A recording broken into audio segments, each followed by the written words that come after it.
I am Rhea RV Permasa, and in this video, I am going to discuss to you interpersonal communication. So, let's start. Now, what is interpersonal communication? Interpersonal communication came to being when men began to exchange ideas and thoughts to one another. It is a kind of communication in which people communicate their feelings, ideas, emotions, and information face to face to each other. It can be in verbal or non-verbal form. It is not only about what is said and what is received, but also about how it is said, how the body language used, and what was the facial expression. So in simple words, interpersonal communication is referred to the communication between two people. Okay, so how does interpersonal communication work? So the interpersonal communication skills can be improved by practice.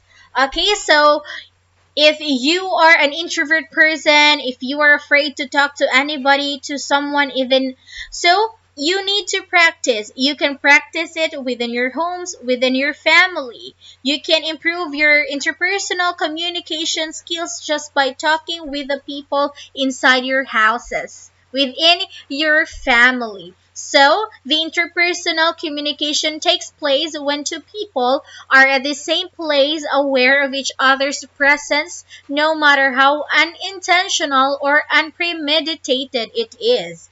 It may not be in the form of speech. It may be a gesture, an expression, the dress, or the body. Like for example, okay, so in your home, you woke up late in the morning. So when you woke up, you saw your mother in front of you doing this facial expression.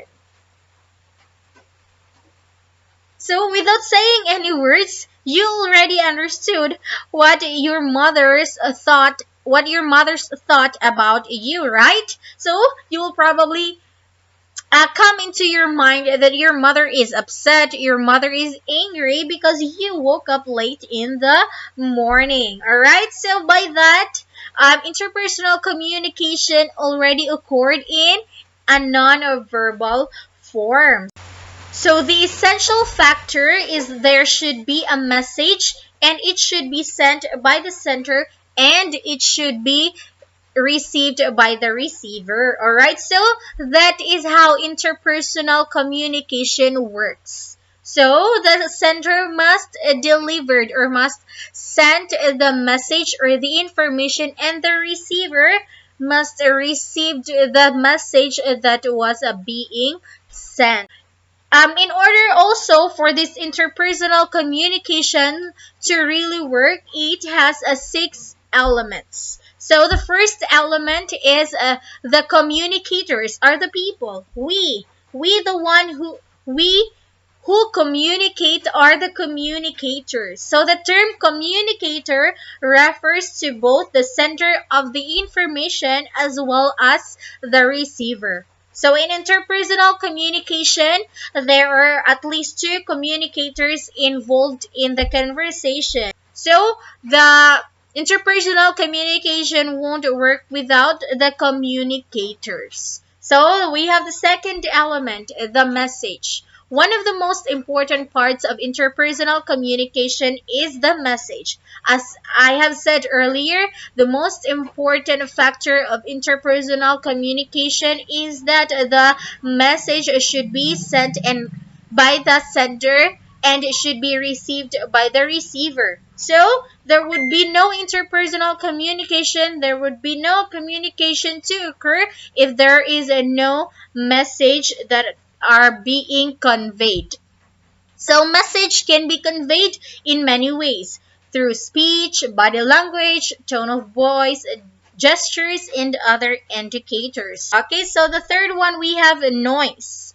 Noise refers to the gap between the message that is received and what is sent. Examples of noise include jargon, language barriers, inattention, and more. Noise is the problem that many companies face in the workplace and the reason why internal communicators are struggling to get the necessary employees' attention.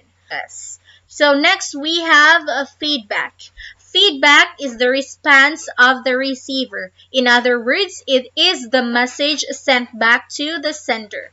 Feedback is important because it allows the sender to know whether the message has been received and interpreted correctly. Next, we have context. So whether a message is received and interpreted correctly depends mostly on a context. Therefore, interpersonal communication is contextual. Context is about the environmental factors that influence the outcomes of communication. These include time and place, as well as factors like family relationships, gender, culture, personal interests, and the environment. The last element of interpersonal communication, we have channel. So finally, this interpersonal communication elements refers to how the communication occurs or how the communication works. So a message is sent and received through a specific medium, channel, or medium. Besides a face-to-face communication, some of the most common communication channels in the workplace include email, social media, phone calls, and intranets. So we are now facing a pandemic and we are limited to face-to-face. For us to continue to communicate with everyone, especially to our loved ones that are far from us, we use social media. Since social media is the most convenient channel that everyone is using right now, you can communicate with your family at the convenience of your home. All right, so that's all for interpersonal communication. I hope you understood how does this communication works. So thank you so much for listening and goodbye.